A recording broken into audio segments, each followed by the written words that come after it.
Okay students, today our topic is how to represent root 3 on the number line. तो हम लोगों ने देखना है कि रूट 3 नंबर लाइन के ऊपर हम लोग कैसे इसको करेंगे. ठीक है, तो सबसे पहले मुझे पाइथागोरस थ्योरम के बारे में पता होना चाहिए. पाइथागोरस थ्योरम, क्योंकि इसका बेस पाइथागोरस थ्योरम है. पाइथागोरस थ्योरम में हम लोग एक राइट एंगल ट्राइंगल लेते हैं जिसमें बेस आ जाता है, परपेंडिकुलर आ जाता है, हाइपोटेन्यूज आ जाता है. तो हमें पता है कि hypotenuse will be equal to base square plus perpendicular square. So hypotenuse will be equal to root of base square plus perpendicular square.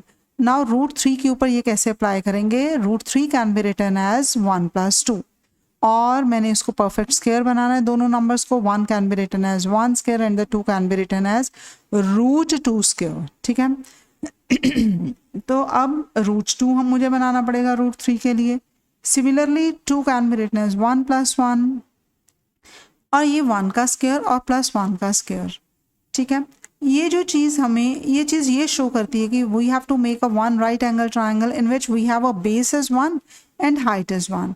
This thing is showing that we have to make a one right angle triangle in which base is either 1 or root 2. अगर मैंने base root 2 लिया हुआ है तो मुझे height 1 लेनी है.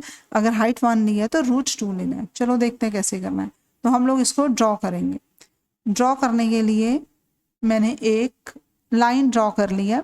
ठीक है, और यहाँ पे मैंने 1, 2 और -1 ले लिया है. सबसे पहले रूट 2 को हम लोग ड्रॉ करेंगे. मुझे बेस लेना है 1, मैंने 1 ले लिया, और उसके बाद 90 डिग्री का एंगल बना के, और मैंने हाइट भी 1 ले ली, और यहाँ पे मेरे पास जो हाइपोटेन्यूज है वो रूट 2 हो गया. अब मैंने हाइपोटेन्यूज को नंबर लाइन के ऊपर शो करना है, तो हम लोगों ने इसको नीचे शो किया है. यहाँ से हम लोगों ने कंपास रखी, इतना रेडियस लिया, मीन्स इतनी कंपास खोली और उसको नीचे लेके आए. इट मीन्स कि यहाँ पे हम लोगों को अगर ए पॉइंट हम लोग बोलते हैं, बी बोलते हैं, सी बोलते हैं, तो जो ए डी, यहाँ पे ए डी और ए सी दोनों की लेंथ सेम होगी, क्योंकि हमने ए सी को पकड़ के नीचे लेके आए हैं, वो आ जाता है ए डी. तो ये अगर रूट 2 है तो ए डी भी रूट 2 है. इट मीन्स रूट 2 को हम लोगों ने नंबर लाइन के ऊपर शो कर दिया. अब मुझे रूट 3 को शो करना है. ठीक है, अब रूट 3 के लिए मैंने बेस ले लिया रूट 2. बेस क्या हो जाएगा? ए डी हो जाएगा. अब डी पॉइंट के ऊपर मैंने 90 डिग्री बनाया, और फिर मैंने इसको 1 यूनिट, क्योंकि दूसरा अगर ये मैंने बेस लिया रूट 2 तो परपेंडिकुलर 1 लेंगे. तो ये देखो मैंने यहाँ से लेके यहाँ तक, अब मेरे 1 में कितने बिग डिविजन्स है? 1, 2, 3. तो यहाँ पे भी क्या आ जाएगा? 1, 2, 3. तो मैंने इसको और इसको ज्वाइन कर लिया. अब इसको नंबर लाइन के ऊपर शो करेंगे. देखते हैं, ए डी रूट 2 है, और इसको मैंने नंबर लाइन के ऊपर शो किया है विद पॉइंट ई. अब यहाँ से लेके ओ ये जो लाइन है हम लोगों को शो कर रही है रूट 3. तो मैं इसको नीचे ले आई हूँ. इट मीन्स ये क्या है? ए ई है. तो ए ई हम लोगों को रूट 3 शो कर रही है. सो ए डी रूट 2 शो कर रही है, और ए ई रूट 3 को शो कर रही है. ठीक है, अब अगर मुझे कंफर्मेशन लेनी है, अगर आप देखते हो कि रूट 3 की वैल्यू तो 1.7320 काफ़ी लंबी होती है, तो मैं रूट 3 1 डेसिमल प्लेसेस तक 1.7 लेती हूँ.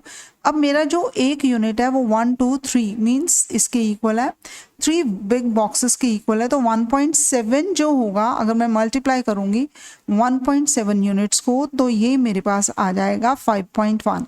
देखते हैं ये 5.1 है कि नहीं. देखो 1 बिग, 2, 3, 4, 5 बॉक्सेस हमने लिए और 0.1 लिया. It means yes, this line A E जो यहाँ पे हम लोगों ने नंबर लाइन के ऊपर शो की है, ये चीज़ किसको शो कर रही है? रूट 3 को. तो इस तरीके से आप रूट 3 को नंबर लाइन के ऊपर शो कर सकते हो. Thank you.